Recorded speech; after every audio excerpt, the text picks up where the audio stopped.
Tanggal 17 September 2025 menandai sebuah drama politik baru di istana. Erick Thohir, yang sebelumnya menjabat sebagai Menteri BUMN, resmi diberhentikan oleh Presiden Prabowo Subianto. Tak lama berselang, ia ditunjuk sebagai Menteri Pemuda dan Olahraga, menggantikan Dito Aryo Tejo yang sudah lebih dulu dicopot. Pergeseran ini sontak menjadi sorotan publik. Pertanyaannya, apakah ini sekadar reshuffle biasa atau ada strategi politik tingkat tinggi yang sedang dimainkan? Mari kita bicara terang-terangan. Menteri BUMN adalah salah satu posisi paling strategis dalam kabinet. Ia mengendalikan perusahaan-perusahaan negara dengan total aset lebih dari 9.000 triliun. Dari PLN, Pertamina, hingga Telkom, semua berada dalam orbit kekuasaan BUMN. Dengan posisi itu, Erick bukan sekadar pejabat, melainkan bankir politik yang bisa menjadi faktor penentu dalam dinamika kekuasaan. Bandingkan dengan Menpora. Secara formal, kementerian ini penting. Ia mengurus kepemudaan, olahraga, pembinaan atlet, hingga event besar seperti PON dan SEA Games. Tetapi dari sisi bobot politik, Menpora sering dianggap kelas 2. Anggarannya kecil, pengaruh ekonominya terbatas, dan jarang sekali Menpora melahirkan bintang politik besar. Itulah mengapa banyak yang melihat langkah Prabowo memindahkan Erick sebagai sebuah penurunan kasta. Dari menteri penguasa korporasi raksasa menjadi menteri pengurus stadion dan event olahraga. Publik sinis, apakah Erick sedang dibuang halus? Namun, jangan buru-buru menyimpulkan. Prabowo Subianto bukan politikus amatiran. Dalam sejarah politiknya, Prabowo dikenal sebagai pemain catur yang sabar, penuh perhitungan, dan seringkali mengejutkan lawan. Ada kemungkinan besar Erick tidak benar-benar diturunkan, melainkan diparkir. Istilah ini penting. Memarkir seorang tokoh politik berarti menempatkannya di posisi yang relatif aman, tidak terlalu vital, namun tetap di dalam lingkaran kekuasaan. Erick mungkin terlalu kuat di BUMN, dan itu berisiko. Kontrol atas BUMN bukan hanya soal bisnis, tapi juga soal jaringan politik dan aliran dana.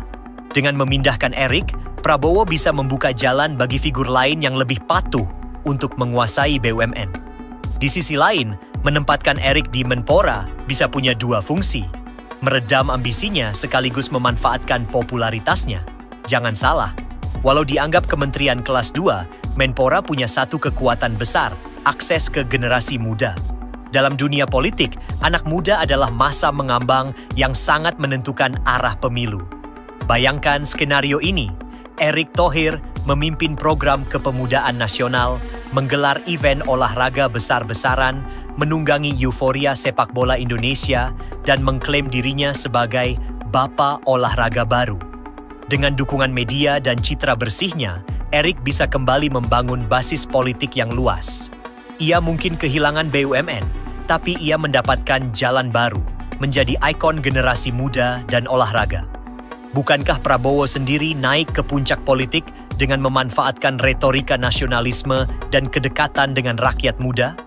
Maka jangan heran jika Erick sedang diarahkan untuk memainkan peran serupa.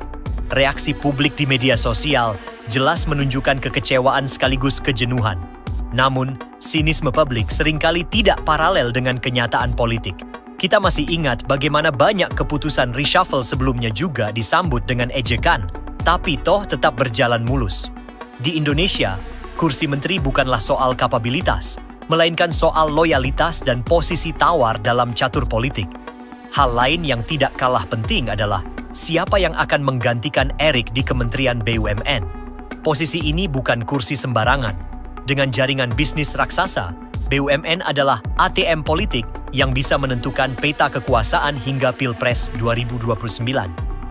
Apabila Prabowo menunjuk sosok yang sepenuhnya loyal dan minim ambisi politik, maka jelaslah, Erick dipindahkan karena dianggap terlalu kuat. Namun jika pengganti Erick justru figur besar lain, maka bisa jadi reshuffle ini adalah barter politik antar faksi. Sampai hari ini, publik masih menunggu, dan penantian itu hanya memperkuat kesan bahwa ada permainan besar yang sedang berlangsung. Ada teori lain yang tak kalah menarik. Prabowo mungkin sedang menguji Erick Thohir. Dari dulu, Erik sering disebut-sebut punya ambisi politik lebih tinggi, bahkan berpotensi mencalonkan diri di 2029. Dengan memindahkannya ke Menpora, Prabowo ingin melihat apakah Erik tetap bisa relevan tanpa dukungan BUMN. Jika Erik gagal memanfaatkan Menpora sebagai panggung politik, maka karier politiknya tamat. Tapi jika ia berhasil menjadikan olahraga dan kepemudaan sebagai basis kekuatan, maka Erik justru akan semakin matang.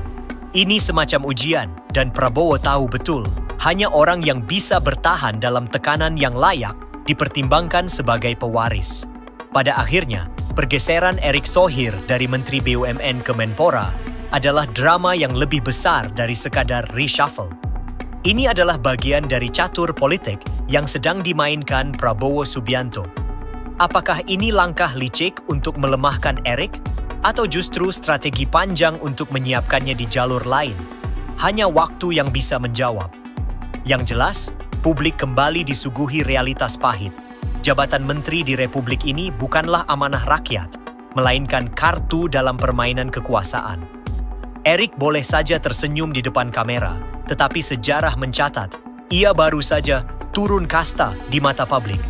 Entah ini awal dari akhir karier politiknya, atau justru awal dari lompatan besar berikutnya. Sementara itu, netizen boleh terus sinis, tetapi permainan politik tetap berjalan. Dan sudah jadi hal biasa, rakyat hanya bisa menyaksikan drama politik yang tak pernah ada habis-habisnya.